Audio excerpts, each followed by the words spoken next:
Fala pessoal, tudo bem? Eu tenho aqui a grande honra de ter meu primeiro entrevistado em inglês, uma pessoa que eu acompanho desde 1997.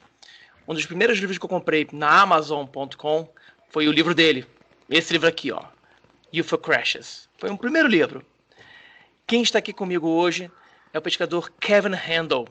Ele é considerado um dos maiores especialistas no caso Roswell e escreve sobre ufologia de todos os assuntos dentro da ufologia. Ele tem mais de 80 livros publicados, sendo que 25 mais ou menos somente sobre o fenômeno ufológico. Ele serviu ao exército norte-americano nas guerras do Vietnã e na primeira guerra do Iraque como piloto de helicóptero. Ele é formado em jornalismo pela Universidade de Iowa, tem mestrado em psicologia, assim como também doutorado na mesma área pela Universidade da California Coast. E também tem um outro mestrado em estudos militares pela American Military University.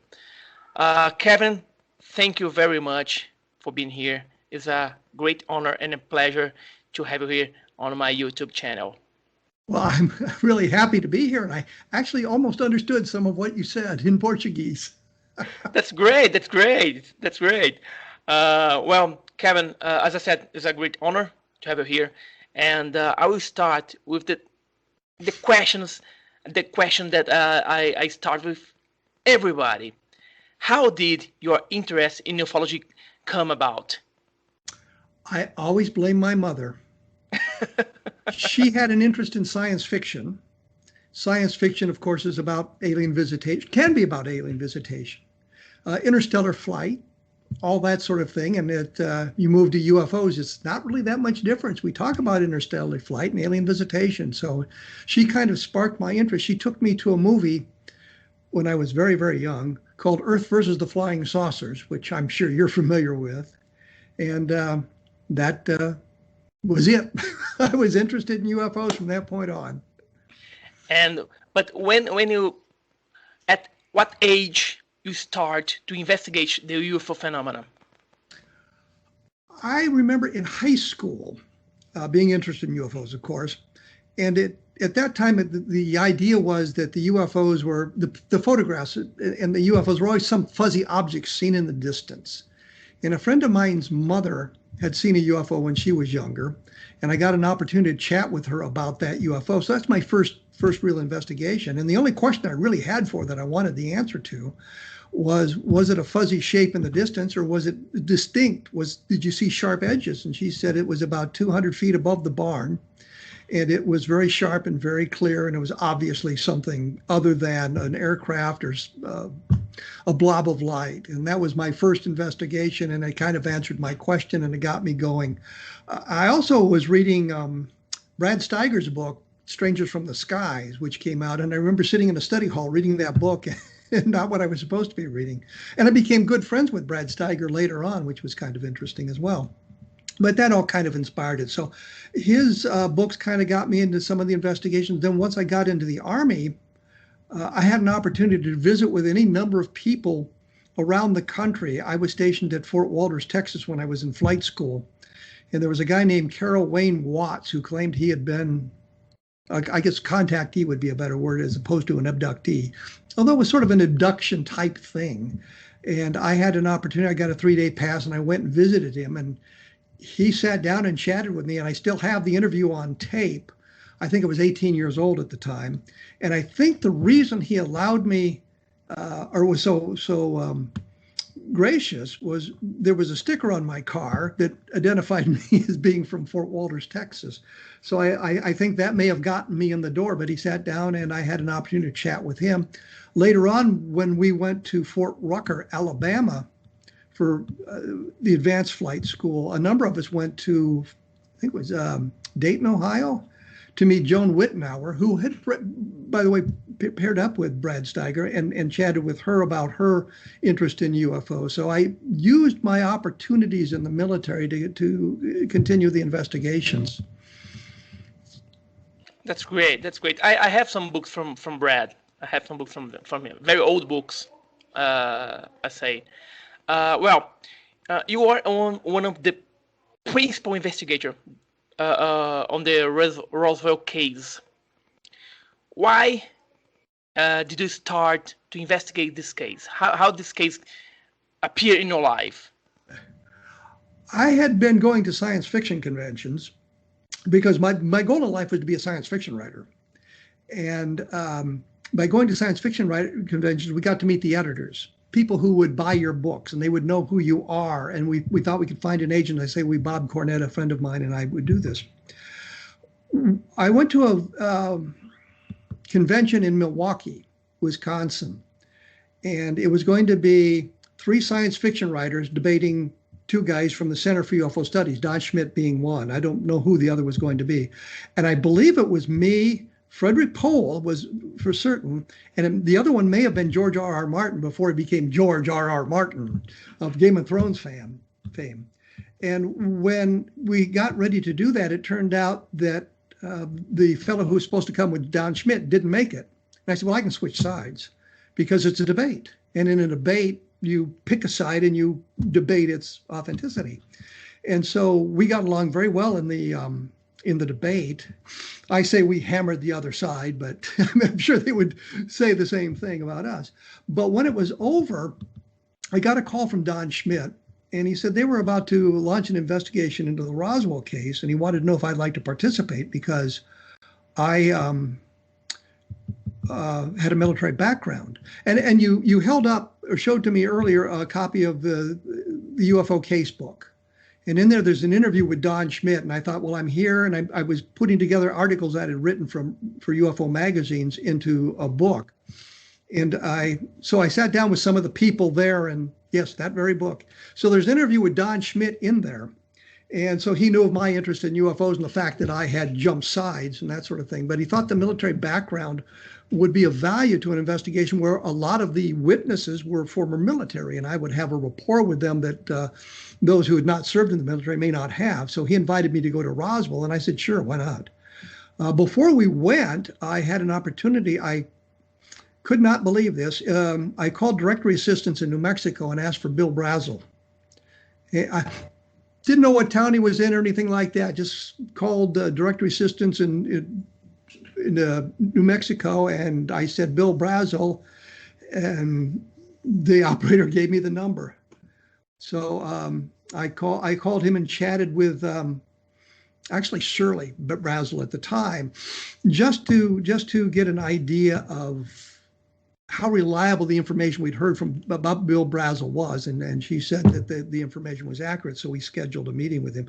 I'd sent a letter to him as well. And I said, at that point, I knew he lived in Capitan, New Mexico, so I just sent it to Capitan, New Mexico, with the zip code. And you can't send a letter to New York City with just a zip code and expect it to get there, but in New Mexico you can. And I asked him to call me collect, which he did, and I set up a meeting. So Don and I went down to New Mexico. The first person we were supposed to see was Frank Joyce, who was the station announcer at KGFL in Roswell, who was involved in early aspects of this. But he couldn't meet with us. He was sick. Second group we were to meet was a bunch of really flakes who had a really new age orientation to UFOs and were way, way out there. I mean, that was no help to us whatsoever. Third person we were scheduled to meet was Cliff Stone down in Roswell, and he didn't want to meet us at his house. We had to meet him at a Burger King, and he shows up in his uniform. And I think, well, that's not right. And he then took us to his house. So I'm thinking, what's the point of meeting in the Burger King? We could have driven to his house. His telephone number's in the phone book with his address. So we go into the house, and he said, well, wait a minute. He goes out to the car, and he comes back, and he's holding a folder with a top secret card on it, top secret markings on it. And I'm thinking, if this guy's got top secrets and he's bringing them into his house from his car, he's going to jail because A, he doesn't have a vault, which top secret material requires you to store it in a vault. And if you left it in his car, he's violated any number of regulations. And so that didn't work out.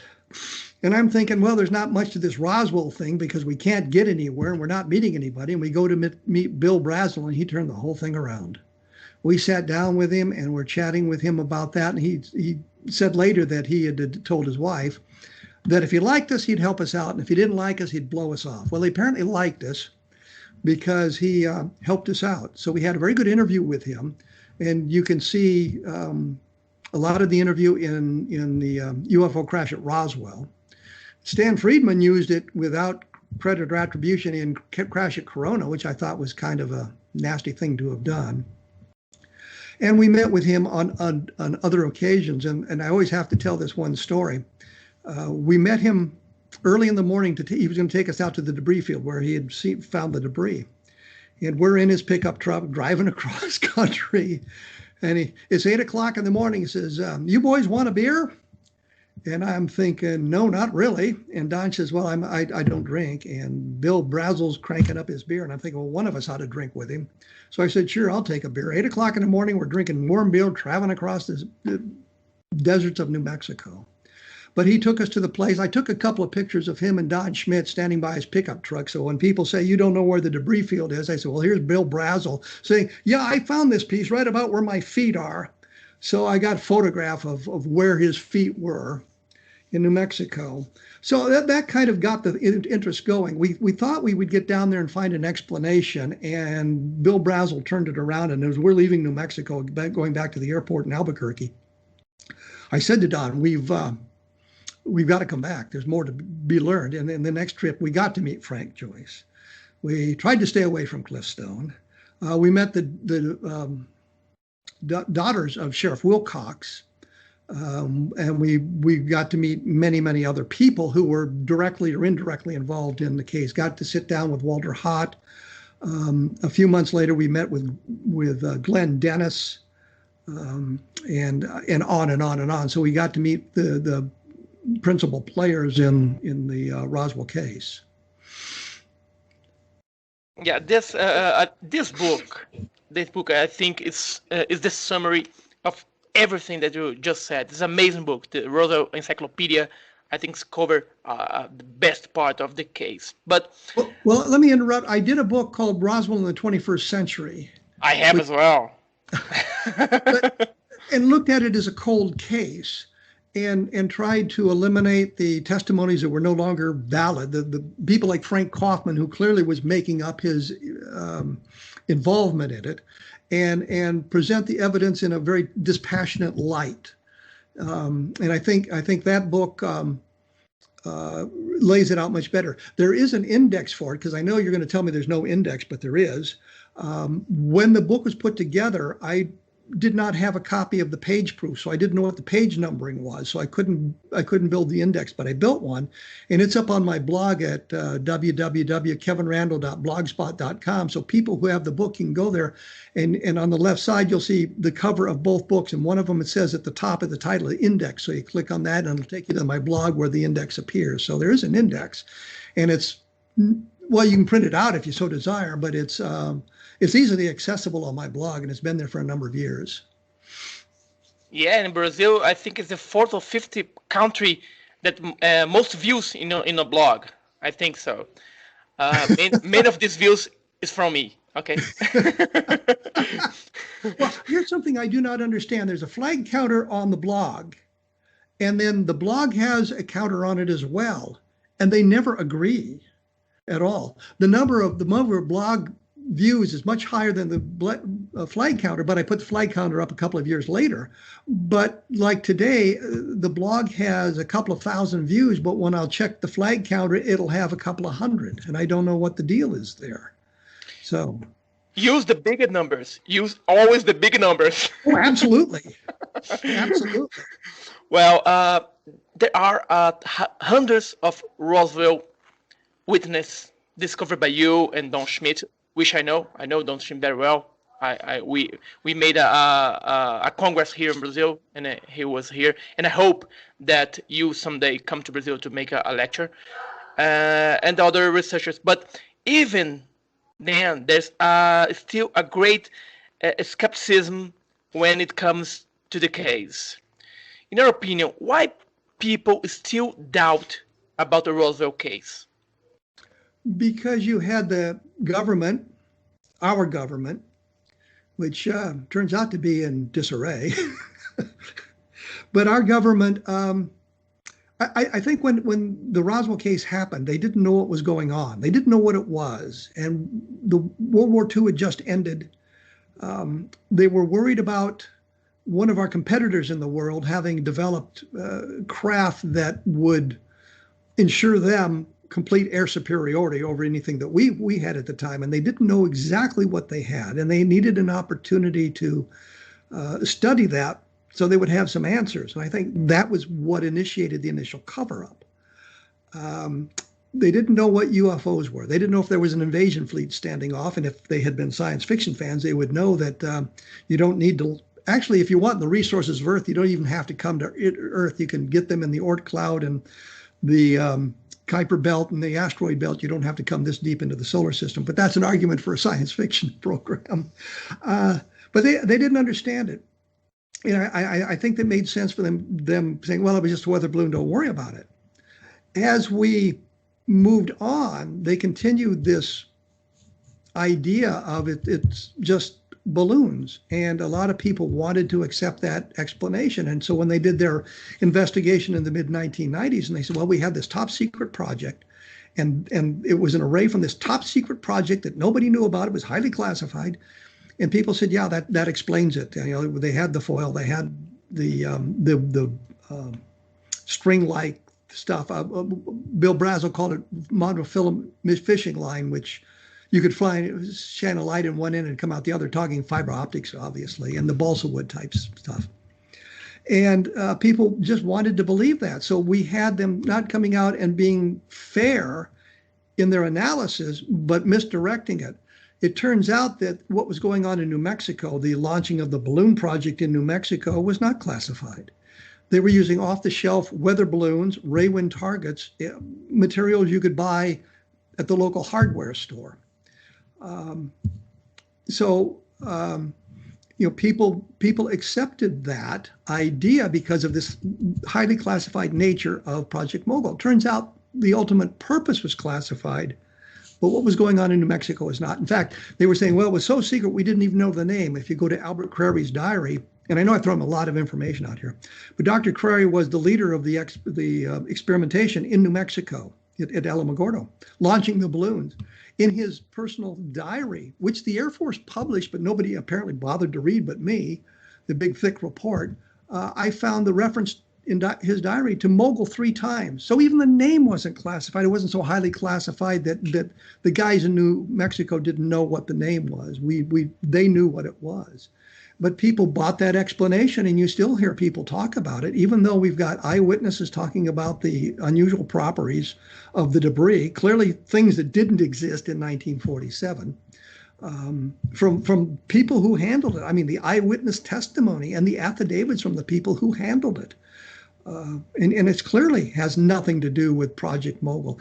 The flight that they finally, and this is what bothers me, skeptics are supposed to be skeptical. You give them an answer and I got to check this out. I'm skeptical of that. You give them the Project Mogul answer and they say, yeah, that's it, we're done. Dr. Crary's diary says that flight number 4, the culprit in New Mexico, was canceled. It never flew. And so you look at that and you say, well, then skeptics, how do you explain the debris that Bill Brazel found? Because it clearly wasn't a Mogul array. Charles Moore, who was one of the engineers in New Mexico, flat out lied about it. He said, yeah, we launched it. We got good data from it. Then why does it say it wasn't launched? The regulations under which they operated said they could not launch these massive arrays, which would be a hazard to aerial navigation. They could not launch those in the dark or in cloudy weather because an airplane couldn't see it and could fly into it. So it's clear that flight number 4 never flew. And yet people accept that and said, yeah, it was a Mogul balloon. We're done. That's all we have to say. And it's that kind of throwing as much mud on the wall to see what sticks and then running with that people accept as being a legitimate explanation. So you have the United States Air Force coming out and saying, well, we investigated and all we found was this Mogul balloon, and that's the answer. Never addressing the problem with Dr. Crary's diary, which, by the way, is in the Air Force report, that big, thick report they put out. And I've talked to Colonel Weaver, who was the leader of the investigation for that. And I made a comment to him about that, and he says, yes, I put everything in the report I could find so we wouldn't get accused of covering anything up. And so the answers for their mogul explanation are covered in their report. But people just read what I call the executive summary, the introduction that Weaver wrote at the beginning, and maybe looked up a couple of other things or read a couple of the interviews that were conducted, but they didn't read the entire report. I went through the whole thing. And so I was able to find these discrepancies and point them out. But they helped in one respect. They said, well, we found out they didn't, it wasn't an experimental aircraft crashed. It wasn't a rocket that had crashed. It wasn't an airplane from the 509th Bomb Group that crashed. We already knew all that because we'd found that out ourselves. And I say we, Don Schmidt and I, when we were doing the initial investigations, we'd already looked at that. I've been to White Sands a number of times. I have a complete listing of all the missile launches in the time frame, so I know where they all went. And that sort of thing. So the reason people are still ambivalent about it, and I'm a little ambivalent as well, because I think some of the more robust testimony we had has been eliminated by the investigation, but there's still no terrestrial explanation for what happened at Roswell. If that's sufficient for you to take it to the extraterrestrial, then all well and good. I would like to see something more, some documentation or something that takes us there. But to me, there is no terrestrial explanation for it. Every member of Colonel Blanchard's staff, Colonel Blanchard being the commanding officer at Roswell in 1947, every member of his staff we could talk to, with one exception, said it was an alien craft. From the intelligence officer, Jesse Marcel, the operations officer, whose name escapes me at the moment. I want to say Bartlett, but that's not right. That was the guy in The Great Escape. But Patrick Saunders, for example, I have copies of the flyleaf on both the UFO crash at Roswell and the truth about the UFO crash at Roswell. And he had sent copies of these books to his daughter and friends. And on one of them, he wrote, this is the truth, and I never told anybody anything about it. And the subject matter on the flyleaf says damage control, and it's basically what Saunders had said. Well, we changed the names of people, we changed the serials numbers, we did this, we did that, to kill the paper trail. And he's writing on the top of that, in his own handwriting, this is the truth, and I never told anybody anything. But we ignore that kind of evidence for this Project Mogul nonsense, and we can prove that Charles Moore was lying about his analysis by everything that he said. He said, for example, well, we launched flight number 4 at 2:30 in the morning. No, you didn't, because the diary says 0600, we didn't launch it. It was canceled. Well, if it was canceled at 6 o'clock in the morning, how did you launch it at 2:30? You know, that sort of thing. So, but I think this is a long-winded explanation for your answers, why people aren't more accepting of the Roswell case. Is because the other side of the fence, and it's even the true skeptics, are willing to embrace the Project Mogul explanation, even though we can offer all sorts of evidence that the Mogul explanation does not work. They still embrace that in the discussions, and there's no convincing them that what fell at Roswell, we have no terrestrial explanation. And I think they would be willing to say that. Well, we don't know what it is. It's unidentified. That doesn't mean it's an alien spacecraft. It just means we haven't found the terrestrial explanation for it. So that's kind of where we are on the Roswell case. Great. I think the same as you. But after almost 70 years about the UFO crash at Roswell, the case has something to offer. Do you think there's something more to be discovered? There has to be documentation. There has to be analysis. There has to be debris. There has to be the bodies, because you don't throw away a unique biological sample. You preserve it. And of course, General Exxon, when we discussed this with him, said that one of the bodies had gone to Lowry Air Force Base at the time, well, Lowry Army Airfield. At the time, Lowry was the mortuary service for the Army, and they would know how to preserve a body. So one of them went there so they could work on trying to preserve the body without contaminating it. There's got to be that material somewhere, hidden somewhere. There's got to be documentation that hasn't been destroyed. There's got to be people still working on this, because here we are presented with a technology that's far superior to ours Clearly, it's far superior to ours. We do not understand it. I used to use a wonderful illustration that if you went back to Merlin the Magician and you showed him a VCR, a videotape, and a television monitor, and a power pack, obviously, and told him to duplicate it, he couldn't do it, because what you have is a black ribbon, for those of you who don't know what videotape is. And if you know how to access it, you can get pictures and sound, but you have to understand two things that are invisible: magnetism and electricity. And of course, he wouldn't have understood those two things. And I think that's where we are with understanding the technology at Roswell. This is my personal belief. I want to believe that it's extraterrestrial, but you have to take the step back. But we have been unable to figure out the technology, and we have to understand things that we do not understand. Frederick Pohl, who I mentioned earlier, wrote a book called Gateway, and in this science fiction novel, they found a alien artifact that had ships on it, and they could push in codes and they would fly off to distant places and they could come back. It's really an interesting book, an interesting concept. But what some of the artifacts they found in these places, what they called prayer fans, because they didn't know what they were. They didn't understand how they worked. They just looked sort of like fans, and that was it. They didn't know. That was their explanation. If you've studied anthropology, you know that the explanation for things you'd understand was, well, it had religious significance. Yeah, maybe it did, maybe it didn't, who knows. But in later books, you find out that if you had a reader, then this was their books. This was their way of storing information. And then you could access that information. Then you've got to understand the alien language, but that's a whole other argument. And I think that's kind of where we are with the technology that would have been picked up at Roswell. It is so far beyond us that we haven't been able to understand much of it. And I think that as we move forward, I think what they would be doing in today's environment, this is my speculation, obviously, is you have a limited number of people, highly trained, highly educated, brilliant people who are very, very loyal to the project, looking at this. And as our technology advances, we apply that technology to anything we would have picked up at Roswell. And our technology hasn't reached a point where we can understand it. That's my theory. I also, and I hesitate to say this, I had a theory that they said, well, why did it crash? And my idea was they did it on purpose. Well, why would you do that?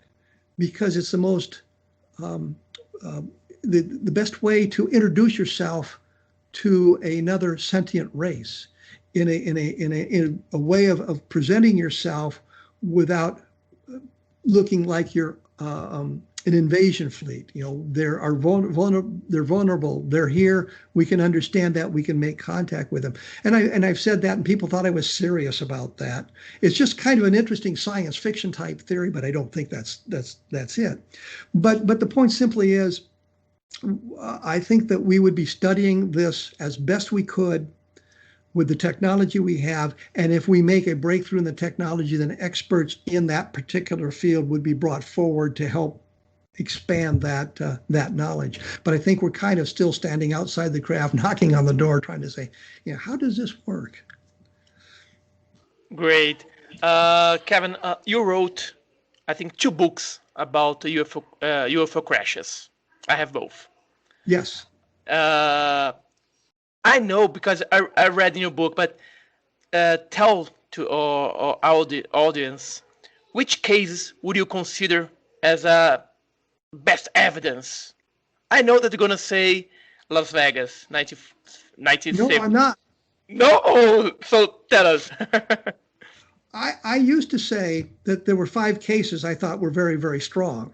Roswell, of course, Kecksburg, Pennsylvania, Shag Harbor, and Las Vegas. And I thought about Kingman for a while until the daughter of the woman who kind of started the whole thing got in touch with me.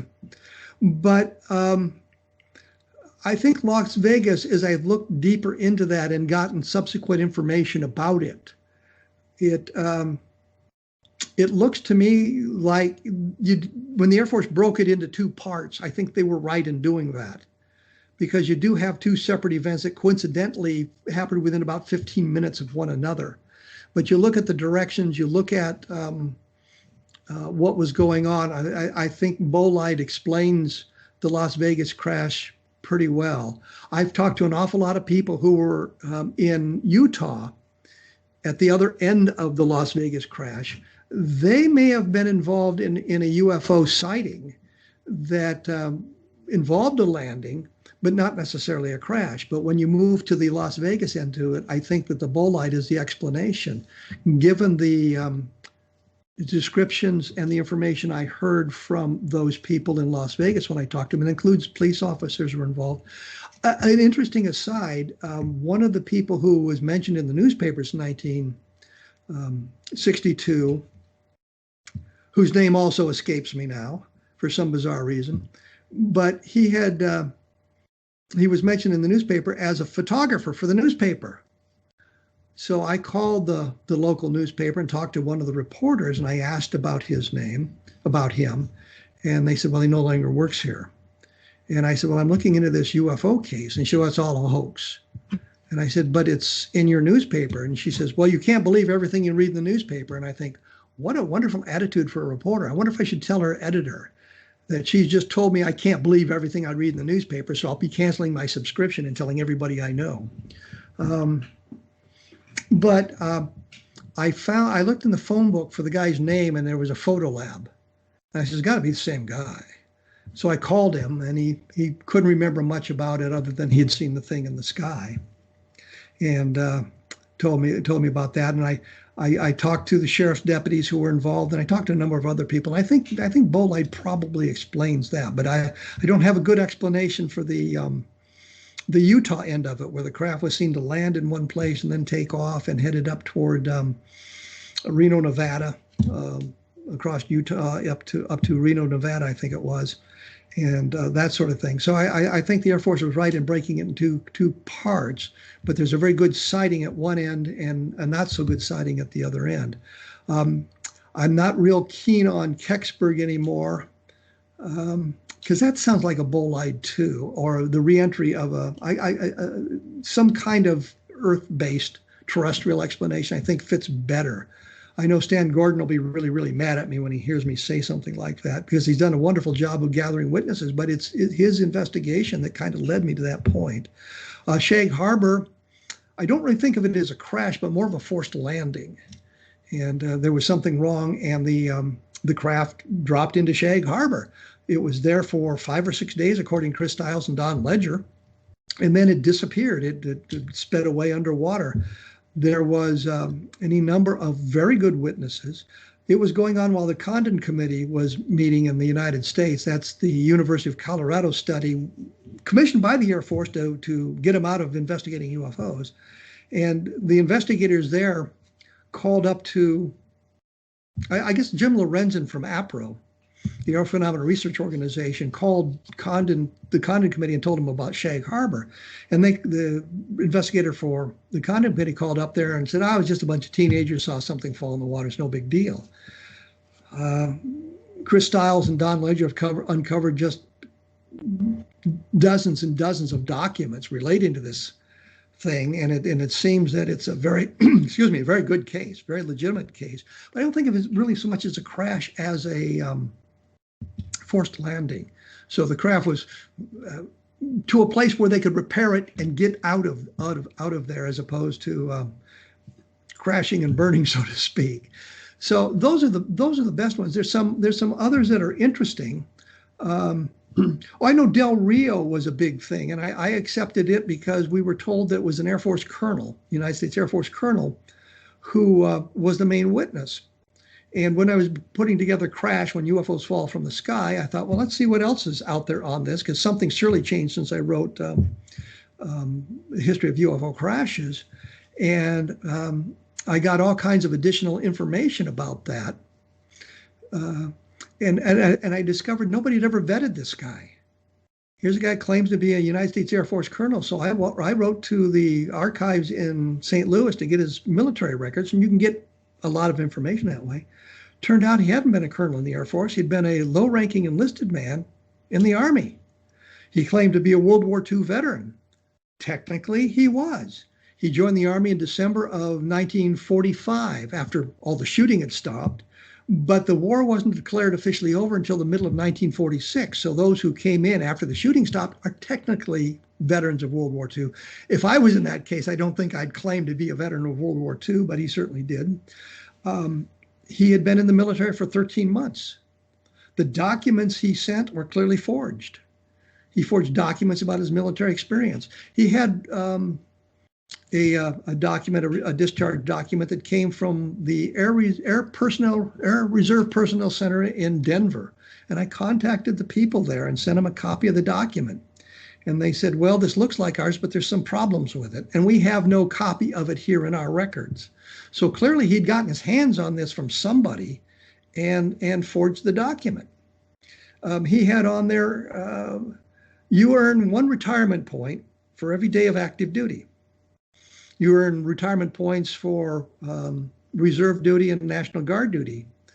A good month would be 30 points on active duty. A good month for reserve would be four points, because you only do 4 days of duty as a reservist or a National Guardsman. He had on there that at one point he had gotten 720 days of retirement points. Well, how do you do that? The only way you can do that, as I understand it, the only way that happens, you got 2 days, 2 retirement points for every day of duty in Antarctica. There's nothing in his record to suggest that he was ever in Antarctica. He presented pictures of himself in his Air Force uniform. They said, well, how could he be faking himself in an Air Force uniform, back in the 1960s before this became a big deal? And I said, send me a copy of the picture. And they did. And the first thing I noticed is it wasn't Air Force. It was Civil Air Patrol. Civil Air Patrol, I don't know if you have an equivalent thing in Brazil, but the Civil Air Patrol is an auxiliary of the United States Air Force. They're all civilians. They're volunteers. They wear Air Force uniforms, but they have on them the lapel insignia says CAP instead of U.S. Air Force. You can wear your military ribbons you've earned on your CAP uniform, but you cannot wear your Civil Air Patrol ribbons on your Air Force uniform. So in the pictures, he was wearing his Civil Air Patrol ribbons. You could see the Civil Air Patrol. On one of the pictures, he'd taken off the CAP lapel pins, but you could see where the holes were, so you knew he'd taken them off. He had awards he was wearing that he clearly had not earned based on the records that I could find. And the other thing was he had a private pilot's license. I know of no military pilot who's ever had a private pilot's license. Here's why. If you go through a military flight school, the FAA allows you to get a commercial pilot's license. You take a 50-question test from the FAA, and you end up with a commercial pilot's license. I know this because I did it. In fact, as we graduated from flight school, they told us about this, and they said, if you want to stay here, well, we were in Fort Rucker, Alabama. If you want to stay here for an extra day or two, we will be holding a class, and then we'll be giving the test so you can get your commercial pilot's license. Most of us said, adios, muchachos, we're on our way home. And that's exactly what I did. I did that. I was on my way to, makes no addition, Lake Okoboji here in Iowa, and I stopped off in Des Moines and took the 50-question test and got my license, my commercial pilot's license went on. So the point is, you don't have a military pilot who would have a private pilot's license, or you wouldn't go through that. Why? Why would you have a private pilot's license? I checked his records with the FAA and a private pilot's license. That was another red flag for me. The point simply is, this is the Del Rio UFO crash. And I think in UFO crashes at Roswell, we embraced that crash because we had a colonel telling us about it, that everybody seemed to think, well, this is a legitimate guy, and he signed an affidavit. And then when you look at the affidavit, they misspelled the name of the base he was assigned to. I can spell the names of the bases I was assigned to. It's not that hard to remember how to spell the name of the bases you're signed to. And that was a red flag. And that was why I asked a number of people, did you vet this guy? And they said, no, no reason to do so. So I vetted the guy, and he turned out to be, and I can say it now, he was a bald-faced liar. Eventually, he talked about having been involved in 7 crashes. He was driving down the road in Pennsylvania one day, and a farmer stopped him and said, talked to him up, the strangest thing is falling over the hill. You've got to come and see it. Yeah, that happens to me all the time. But his stories got better and better. He was telling a story about these security police came to visit him at his work, and about his involvement in this UFO crash. And he said, well, I chased him off with a wrench in my hand. And I'm thinking, I was military police for a while. We were armed. I carried a .45. I may have been the last American soldier to carry a .45 because we could carry our own weapons. I'm thinking a guy comes at me with a wrench, I'm drawn on him. You're not going to scare me with your wrench. Here's a 45, pal. You want to play now? But I mean, so he told these bizarre stories, and people just embraced it. I know Noah Torres, who wrote with Ruben Uria the book about the other Roswell, which is the Del Rio crash. And Noah told me he wasn't going to republish it because of the evidence that we had found that Willingham was not a reliable source. So when you look at this, and that's the other thing you have to remember in ufology, we look at these cases and we embrace them to begin with, and then sometimes we find evidence that suggests, well, it's not that good, it's not that great. When we were doing the Roswell case, somebody told me about a retired Air Force colonel who had been a pilot and flown President Kennedy to see the bodies. I found the guy. I talked to him. Yes, he was a retired colonel. Yes, he had been an alternate pilot on Air Force One, so he had flown President Kennedy around. He told me about his UFO sighting as a fighter pilot. Saw a UFO pulled up, dome disc pulled up by him, and through the windshield or the cockpit, whatever, the canopy, he saw the alien creature. The only thing that wasn't true in the story was that he'd flown Kennedy to see the bodies. Everything else was true. So you have to take a look at that. I did something with that on my blog at www.kevinrandle.blogspot.com, told that story so that people could kind of access that sort of thing. But it's the things you have to do. You have to look beyond that. We learned that Frank Kaufman, who told wonderful stories about his involvement in the retrieval operation at Roswell, and gave us his copies of his discharge papers. And we thought, this is great. Never occurred to me in 100 years somebody would alter those. And that's exactly what he did. He had a computer and a bottle of whiteout, or a typewriter and a bottle of whiteout, and a Xerox machine. And he changed his rank from staff sergeant to master sergeant, changed his training from administration to intelligence. And we had no reason to doubt it until we got a hold of the regular papers and said, this, the guy's lying to us. We have to reject the Frank Kaufman testimony. Others, like Phil Klass, rejected him out of hand because he was talking about, well, this was a UFO crash, so obviously he was lying. We didn't go that direction, but Phil Klass turned out to be right, but he didn't even bother to vet the guy. He just said he's lying and let it go at that. We tried to investigate what we were told. So you've got to look at all aspects of it as well. Great. But you have in your book the Ubatuba UFO crash. What do you think about this case? Yes. I should have known you were going to bring that up. The problem with Ubatuba is the chain of custody is broken. We have the witness seeing the UFO explode, the debris falling on the breach and into the water, and he collected some of it and sent it to a reporter in Brazil, but we don't know who the guy was who picked up the debris on the beach. We know who the reporter was, and he sent samples of it to Coral and Jim Lorenzen, or maybe gave it to Livio Fontes there in Brazil, and he sent copies of, or sent some of the debris to the Lorenzens. I know it was tested in Brazil, and they determined it was highly pure magnesium of a purity that may not have existed in 1957 when the explosion took place. The Lorenzens gave one of the samples to the Air Force, and they destroyed it without getting a spectroscopic reading. And I'm thinking, and they called and said, well, can we have another one? Yeah, we have so many samples of alien technology laying around here. We'll send you another one, pal. No, I don't think so. The Condon Committee looked at it and said, well, we discovered that Dow Chemical had manufactured magnesium of equal purity in 1957, but it was a very highly technical, highly expensive process. And I'm thinking, where would guys in Brazil get samples, the limited number of samples that Dow Chemical supposedly created? Where would he get that? So Ubatuba is kind of an interesting case. I know it's been re-examined a number of times, but the chain of custody has been broken so many times, not only from the beach to the reporter, but then the Lorenzens lost track of it, the samples, and I'm not sure it's fair to say they lost track of it after they died.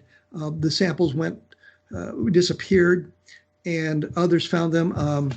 and more investigation was made. So it's a very interesting bit of debris. And it's one of those things you say, well, yeah, this is something that clearly could be of extraterrestrial manufacture. But you have to look at, well, technically, we don't have a good chain of custody, and metal of equal purity could be created on Earth at the time. So it's not the absolute proof you would like to have, but it's a very good case.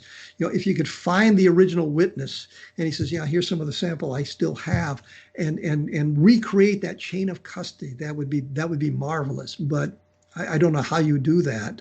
And we have the same thing with Roswell. We've heard all these stories about the debris being out there. The people have samples of the debris, but we have been unable to locate any of those for analysis. We've got people talking about, well, a guy named Robert Smith told us that one of the NCOs there had a piece of the metal, in the metal with a memory in his pocket, and he got it out and showed it to them. And but we don't know who the guy was. He's never come forward, and it may have been lost. Pappy Henderson supposedly had samples of the debris, and I think it was Stan Friedman and I met with Sappho Henderson in California, and she said, well, all Pappy's stuff is in that shed. And we went out there and we looked at it, and the shed was crammed from top to bottom with all kinds of stuff. And it was also discussion that Pappy had samples of V-2 rockets. And I'm thinking, how are we going to separate this? And we don't really know he had a sample of debris for certain. There's people that talked about him having it, but we don't know for that for certain. And again, the chain of custody is broken. We can't have Pappy Henderson say, yes, this was debris that I picked up at Roswell. So we lost a chain of custody. So we had no opportunity there.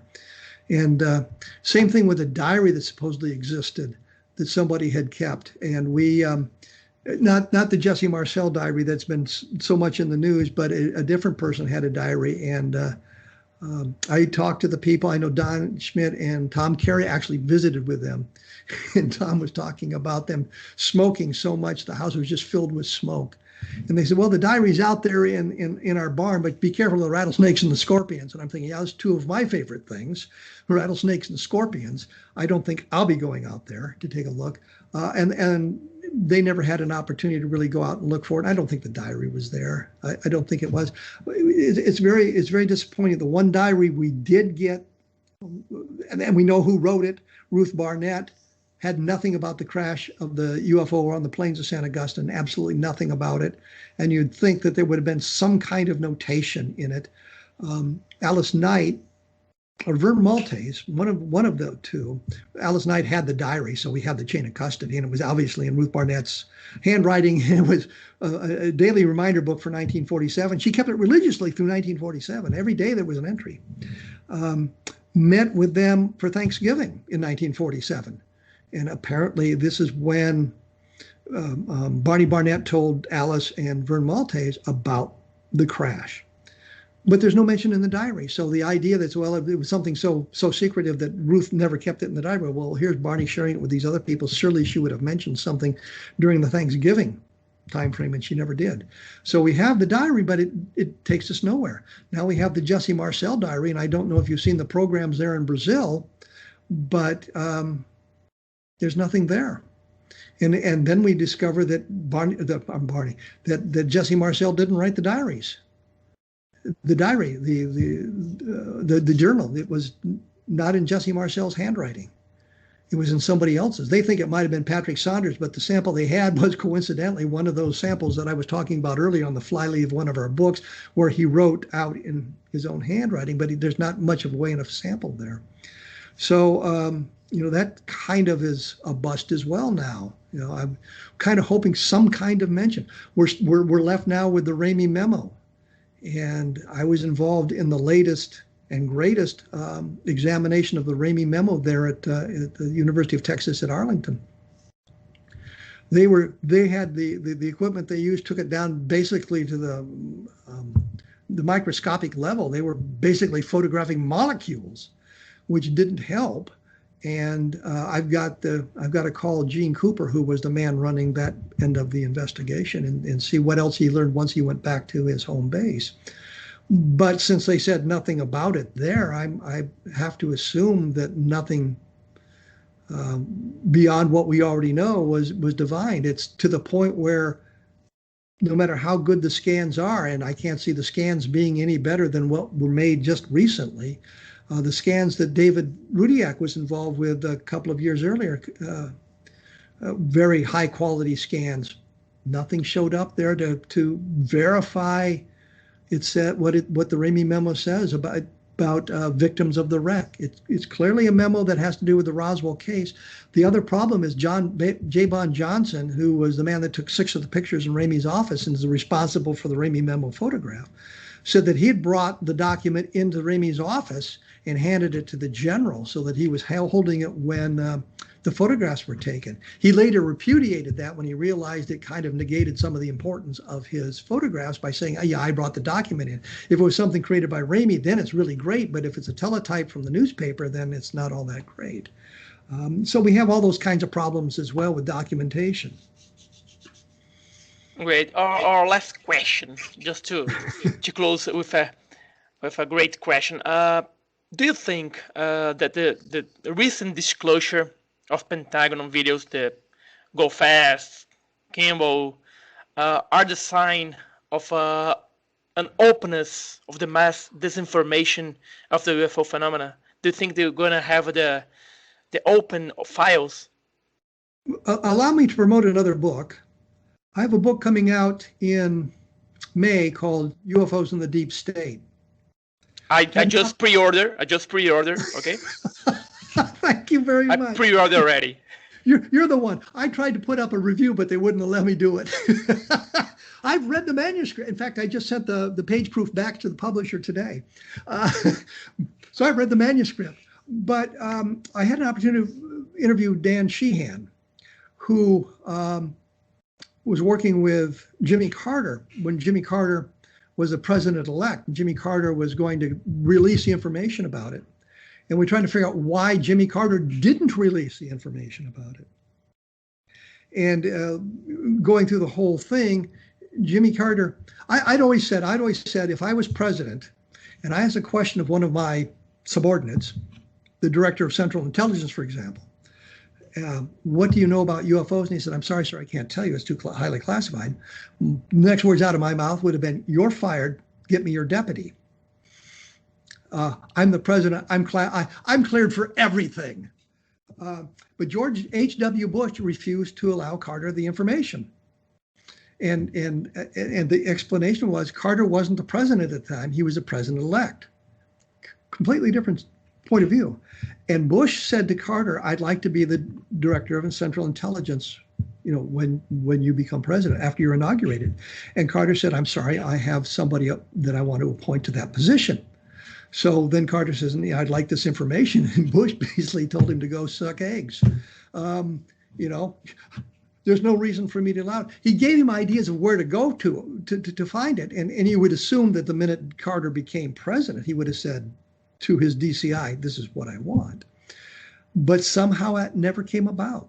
Things always happened to drag his attention elsewhere.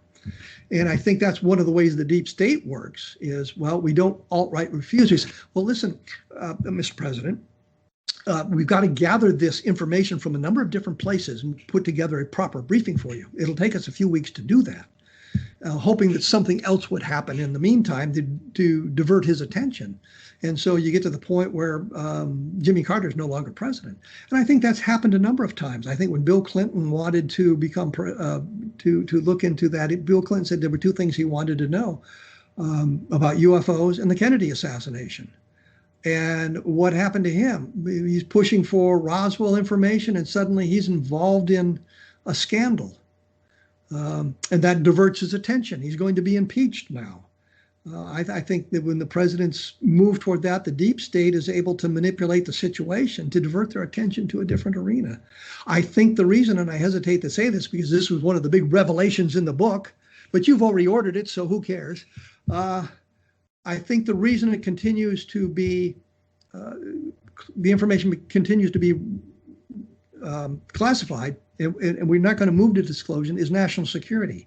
And you see that rearing its ugly head a number of times in various investigations where people had a need to know until you moved into the arena of national security. And this is kind of outlined in the book how that came about. But I think that, I think given that, that they're not ready for the information to be disclosed. We keep getting diverted. Our attention keeps getting diverted. President Trump wasn't that interested in UFOs. I don't think that and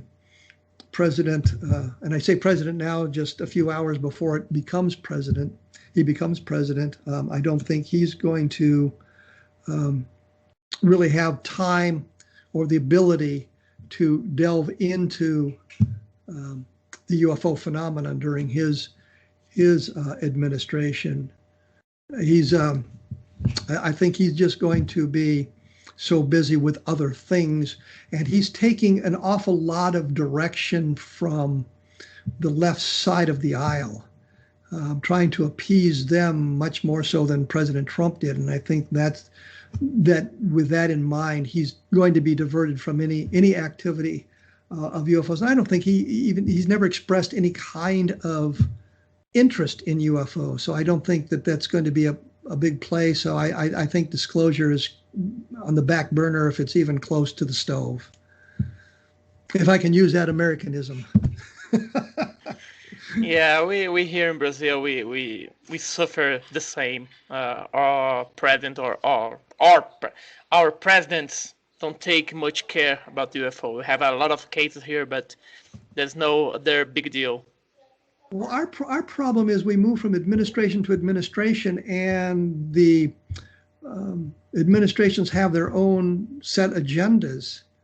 And, I wonder how other governments work with the United States, because, I don't like this guy and I don't like where he's going, so I'll just wait 4 years and he'll be gone and I can deal with the incoming president and see if I can change things around a little bit. So we here in the United States have to deal with the ever-changing attitudes of people. And I'll make this quick. I noticed when we were involved in the Iraq War, the Republicans were all very hawkish on it, and the Democrats were arguing about it, including a guy who was a former Marine. I couldn't believe that an actual former Marine, even though he's a Democrat, would be arguing in the way he was. And the minute that President Obama was elected, everybody switched sides. The Republicans became, we oppose what the president's doing, and the Democrats became very hawkish about the whole thing. And President Biden was for the war, and then he was against the war. I don't know if he was ever against the war, but I think the problem is he's going to be busy with his administration, and everybody's changing directions now because we have a new administration coming in. Yeah, it's the same here. Kevin, I would like to thank you very much for your time. As I said in the beginning, it's a very, very honor to me to meet you face to face for the first time. and it goes both ways. I've heard about you for so long. I'm glad to have the opportunity to meet you face to face as well. Yeah, I tried to bring you to do a lecture here in Brazil. Maybe who knows, someday you could be here in Brazil. Well, I had when you invited me, I had some health issues that kind of prevented it. And now the world has a health issue that prevents it. We'll see how things go in the future. But anyway, thank you very much for your time. The Brazilian audience is going to love it because they know you. They know you. Well, know you to buy my books. Yes, I will. I put all your books in the description of the video. And I'm trying to make AJJ of Revista UFO magazine to translate some of your books to the Brazilian audience so they could read it. But that's it. Thank you very much, Kevin. Well, let me just tell you a quick joke because of that. The books that I wrote with Bob Cornett called Vietnam Ground Zero, which was about a fictional special forces team in Vietnam, have been translated into English. Which means we wrote them, we're Americans, we wrote them in American, and they're being published by an English publisher now. They're coming out. And those of you who'd like to look at my background as a helicopter pilot in Vietnam, I've got a blog called vietnamgroundzero.blogspot.com, all one word. And it's the mostly true stories of my adventures in Vietnam, if anybody wants to take a look at that as well. Great. They're going to leave all the links that you wish. I'm going to put in the video description. So. Okay, thank you very much, Kevin Randle. Pessoal, é isso. Espero que vocês tenham gostado. E fiquem aí. Gostou? Dá o seu like lá e compartilhe seu vídeo com seus contatos. Muito obrigado a todos e muito boa noite.